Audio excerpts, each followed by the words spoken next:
demonstration of it. I want to spend some time and explain how it comes together and how we teach this. So it always starts out with broken. And then I always talk about the 3 different areas that are broken. I just mentioned them. You know, there's human relationships that are broken. My relationship to the earth is broken, and my relationship to the spiritual or the cosmic dimension is broken, or at least it's confused. And so all conversations that we have with people fit one of those 3 categories. And so it's easy to start a conversation from wherever they're talking, say, well, I have a little diagram that kind of explains some of these things. Let me show you and see what you think. And so then, you know, I continue on and talk about perfect. You know, this is what the common ground is. Everybody wants a better life. I want a better life. You want. Really, what we want is we want to work toward perfection. And so then, you know, what we're going to say is there's 2 approaches to how are we going to reach this goal. And the first approach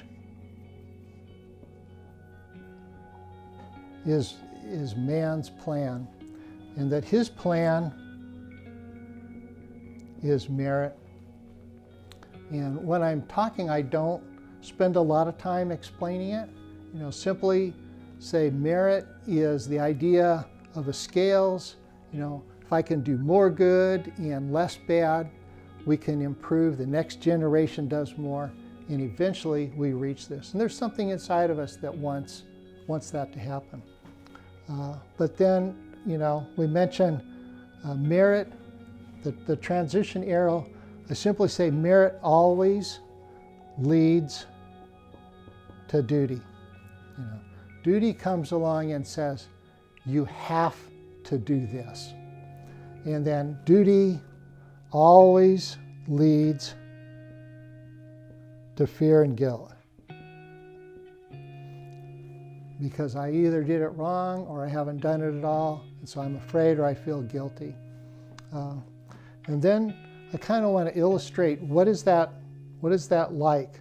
And so draw a little circle and say, you know, here's some things that reflect that life.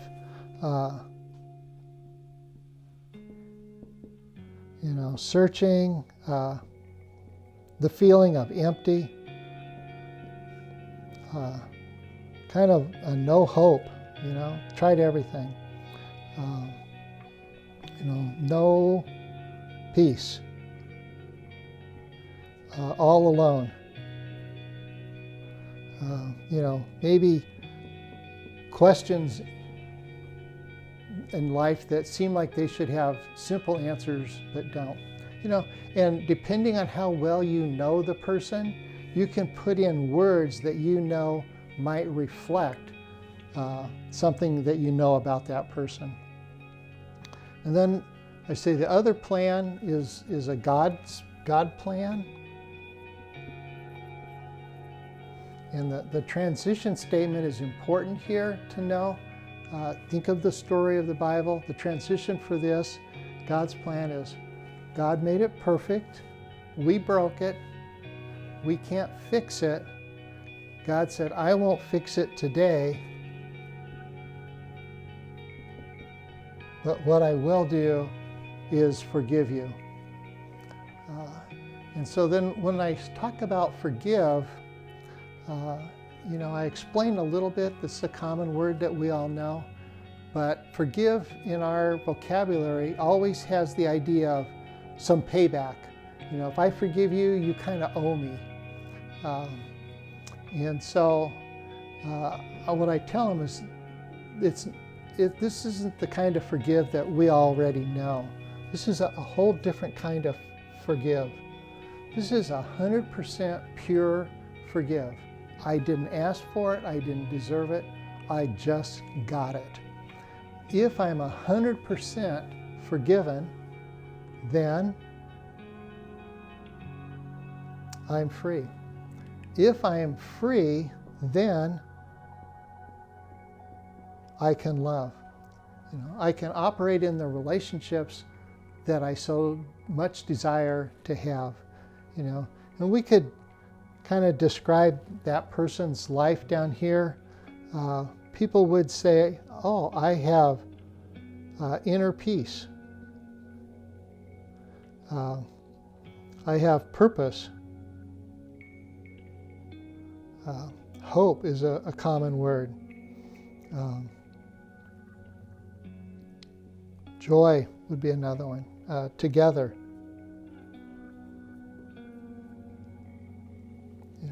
Doing life together. And so those would be words that people would use to describe their life. So once you've finished talking this, it takes probably 4 or 5 minutes just to quickly go through it, because we're not spending a lot of time defining these words. We're just creating the big picture quickly.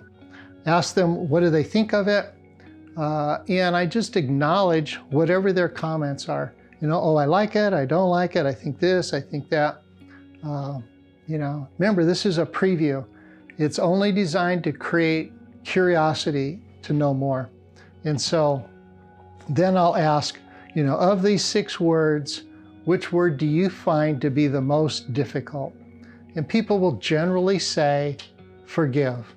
Almost always. Probably 95, 98% of the time, they'll say that. Other words they'll say are, I think the most difficult word is love. If they say love, then I'll ask, in order to have this love, does there ever have to be forgiveness take place? Well, yes, of course. So in order to love, forgive is a prerequisite. And so I'm going to go backwards. If they say free, I think free is hard. Well, what is it that keeps us from being free? Well, I'm not forgiven. Or if they say any word here, then I simply ask backwards. I think merit's hard. Well, what makes merit hard? Well, I don't always do it right. And so if I don't always do it right, then if I could just get forgiven, then I could start it over again. So all words eventually lead back to here. And then I'll say, this word really is the key word that makes everything work. And what I'd like to do would be to get together, next, in a few days, next week or something, and let me unpack kind of that word all by itself, and we can talk about it. Okay? Now, if I'm talking to someone from a Middle East culture or Asian culture, there's a couple of words that I'm going to change to fit closer to their culture. So I'm going to say broken, but then I'll also say, in your culture, perhaps the word shame is something that you know about in your country. When somebody says your family name or your country, you don't want to hear that word associated with the idea of shame. And so what people really want up here is honor. If somebody refers to my family, I want that to be associated with the idea of honor. Somebody says my country name, and I want it to be associated, oh, that's an honorable, that's a good country. And so then down here, instead of writing guilt, I'll write the word shame. Because they think of shame in terms of family or in terms of country, more of a group thing. And yet I say here, there's always some kind of personal, internal shame that we experience and don't want. So that's a change that's easy to make based on the culture that you're talking to. And then there's one other change that I make. If I know the person is religious, I know the religion that they follow, or they're devout in what they follow, instead of writing man's plan, I say religion has a plan. And all religion plan is exactly the same. Every religion says, here's all these things you need to do, and you have to do it. And if you don't do these things, you're going to get punished. There is fear and shame associated with that. So if they've already, this side is kind of that relative worldview, this is the Christian worldview, but they've already accepted the concept of a spiritual world. So now I don't have to be as generic over here. So instead of saying God's plan, I can say Jesus has a plan. Jesus made everything perfect. We broke the relationship. We're not able to fix it. We're experiencing that shame. And what Jesus did is he said, I'll forgive you for the shame, that's the personal shame. I can set you free, and I can restore that loving relationship that you want. And again, go back and ask them, which of the 6 words do you think is the most difficult? So the 2 transition lines are, what do you think of the whole thing? It's a very open-ended question. And of these 6 words, which is the most difficult to apply? So that's the way it's presented. Now let me show you again another way it's presented, how people do it, and some mistakes that people make.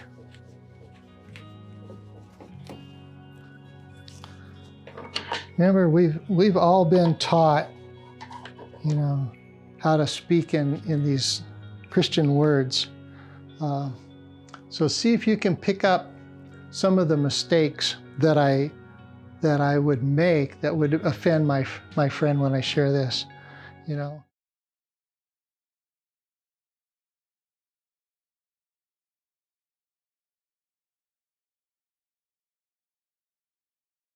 So I start off and I say, well,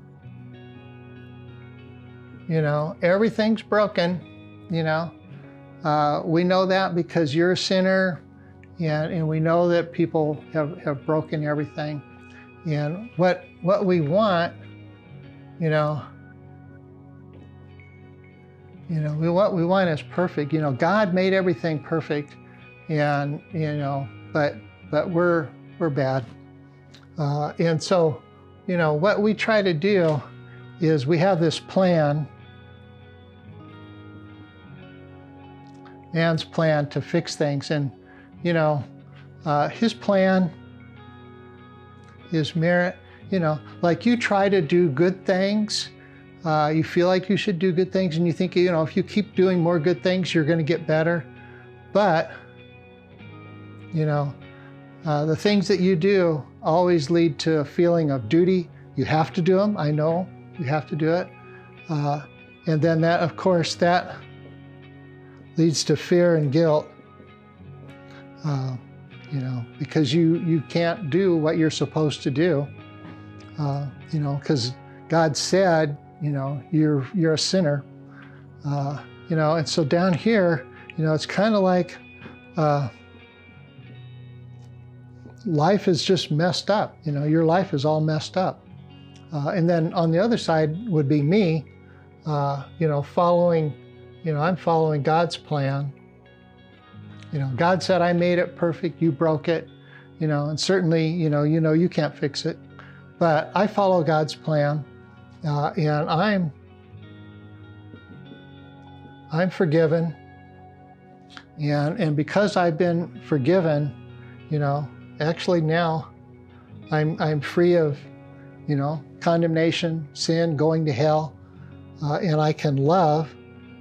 I get to go to heaven because I follow God. And so down here, life works well, because I'm following the right plan. So, this is your plan and this is my plan, So what do you think of this whole idea?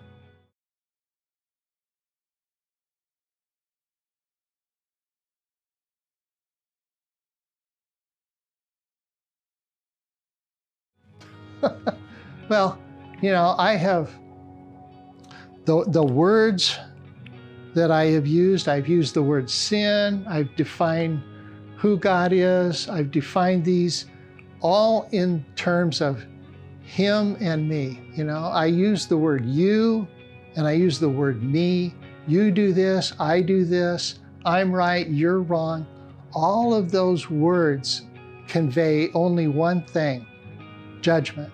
I am judging him. I'm God and I'm judging him for what he's doing wrong. So when we present this, we have to present it neutral. I'm just saying there's two plans.